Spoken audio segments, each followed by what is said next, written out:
Our next ratio is return on capital, equity capital, समता अंश पूंजी पर प्रत्यय। तो ये रेशो आपकी जो समता अंशधारियों के लिए उपलब्ध शुद्ध लाभ, आपको पता है कि जो इक्विटी शेयर होल्डर हैं उनके पास बहुत ही कम पैसा बचता है, क्योंकि वो उनको इंटरेस्ट देना होता है, डिबेंचर्स पे देना होता है, प्रेफरेंस शेयर होल्डर को डिविडेंड देना होता है, टैक्स देना है, तो पॉसिबिलिटी थोड़ी कम ही रह जाती है कि उनके पास कुछ पैसा बच जाए डिविडेंड देने के लिए। डिस्पाइट ऑफ दिस कि जो आपके इक्विटी शेयर होल्डर हैं उनके लिए उपलब्ध शुद्ध लाभ, अब शुद्ध लाभ कौन से हैं, अर्थात ब्याज, कर व पूर्वाधिकार पूंजी पर लाभांश घटाने के पश्चात शुद्ध लाभ। ठीक है, जैसे मैंने आपको बताया कि सब देने के बाद उनके लिए कुछ पैसा बच सकता है, तो ऑब्वियस है वो अपना आप क्लियर हो गया कि सब घटाने के पश्चात बाद में जो प्रॉफिट बचेगा उसमें आपके जो इक्विटी शेयर होल्डर हैं उनके द्वारा कितनी कैपिटल लगाई गई है पूंजी का भाग देकर निम्न प्रकार से ज्ञात किया जाएगा। Formula return on equity capital, क्योंकि उनको बाद में मिलता है, तो net profit after tax and preference dividend. Paid up equity share capital, कितनी उन्होंने पूंजी लगाई है, इंटू 100। अब इसमें क्या होता है कि सपोज वर्ष के ड्यूरिंग द ईयर अगर समतांश पूंजी में परिवर्तन हो जाता है और औसत समतांश पूंजी के आधार पर, तो एवरेज कैप आपकी जो इक्विटी शेयर कैपिटल के आधार पर ही यह रेशो आप फाइंड आउट कर सकते हो और किया भी जाना चाहिए। तो ये अनुपात जितना अधिक होगा व्यवसाय उतना ही अधिक लाभप्रद माना जाता है, क्योंकि इसके आधार पर दो संस्थाओं की अर्जन क्षमता की तुलना की जा सकती है और इसके अतिरिक्त अन्य प्रकार के विनियोगों से प्राप्त प्रत्ययों से भी इस अनुपात की तुलना की जा सकती है। फिर है इसकी इंटरप्रिटेशन एंड सिग्निफिकेंस। तो आपका ये जो रेशो है वो बताती है कि आपकी जो चुकता अंश पूंजी पर अर्जन दर क्या रही है।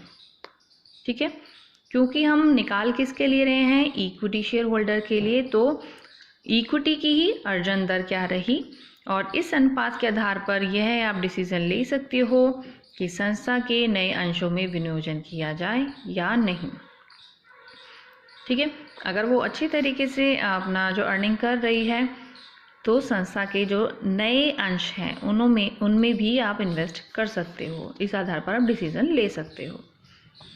क्वेश्चन दे है इसका, from the following information calculate return on equity capital. Equity share capital दे रखी है, preference 10% preference share capital 3 lakh की, जर्नल रिजर्व है 1 लाख के, 12% debentures 2,50,000, profit before interest and tax दे रखा है 2,30,000 का, rate of tax 30% and interest charges 30,000। Solution देखते हैं इसका। रिटर्न ऑन इक्विटी कैपिटल, तो हमको पता है क्योंकि इक्विटी को बाद में मिलता है वैसा, तो इसलिए हमने net profit after tax and preference dividend लिया है, डिवाइडेड करेंगे paid up equity share capital into 100। तो नेट प्रॉफिट आफ्टर टैक्स कैसे है, निकालने का तरीका भी बता रखा है। प्रॉफिट बिफोर, क्योंकि क्वेश्चन में profit before interest and tax given है, कितना दे रखा है आपको, 2,30,000। 2,30,000 है, इंटरेस्ट पहले माइनस करेंगे 30,000, प्रॉफिट आफ्टर इंटरेस्ट रहा 2 लाख। 2 लाख में से फिर आप इनकम टैक्स 30% की रेट से माइनस कर दोगे। 2 लाख का 30% कितना हुआ, 60,000। ठीक है, 60,000 आपने फिर माइनस कर दिया, तो ये क्या रहा आपका प्रॉफिट आफ्टर टैक्स 1,40,000। अब उसमें से आपको प्रेफरेंस शेयर होल्डर को डिविडेंड भी देना है। डिविडेंड कितना है आपका प्रेफरेंस शेयर होल्डर का, देखिए 3 लाख है आपके प्रेफरेंस शेयर होल्डर की अमाउंट, जिसमें से 10% उसका रेट दे रखा है डिविडेंड का। तो आप प्रेफरेंस शेयर होल्डर का डिविडेंड 3 लाख का 10% 30,000, तो अब 30,000 आपका जो डिविडेंड है वो आ जाएगा, माइनस कर दोगे तो आपका आ जाएगा net profit after tax and preference dividend. 1,10,000 ही बच पाए हैं। अब इस 1,10,000 किसके लिए बचे हैं, अब ये इक्विटी शेयर होल्डर के लिए, तो उसका जो जितनी उसने कैपिटल लगाई है उसके प्रोपोर्शन में उसको निकाल लेंगे। 1,10,000 डिवाइडेड बाय 5 लाख इंटू 100, तो आपकी क्या आगे return on equity capital ratio is 22%। ठीक है, क्लियर है यहाँ तक? तो फिर उसके बाद देखते हैं कि कुछ लोग क्या करते हैं, कुछ विद्वान जो हैं, आपकी जो समतांश पूंजी पर प्रत्यय की गणना के स्थान पर वो क्या करते हैं, समतांश धारियों के कोषों पर प्रत्यय दर की गणना करना अच्छा समझते हैं। क्यों? क्योंकि इसकी गणना समता अंशधारियों के लिए उपलब्ध लाभों में समता अंशधारियों के कोषों को भाग देकर की जाती है। ठीक है, वो कहते हैं कि मैडम अब जितनी उसने पूंजी लगाई है उससे नहीं निकालते हम क्या करेंगे, फंड से यूज़ करेंगे, जितना उन्होंने कोष फंड लगा रखा है, ठीक है, उससे हम इसका प्रोपोर्शन निकालेंगे।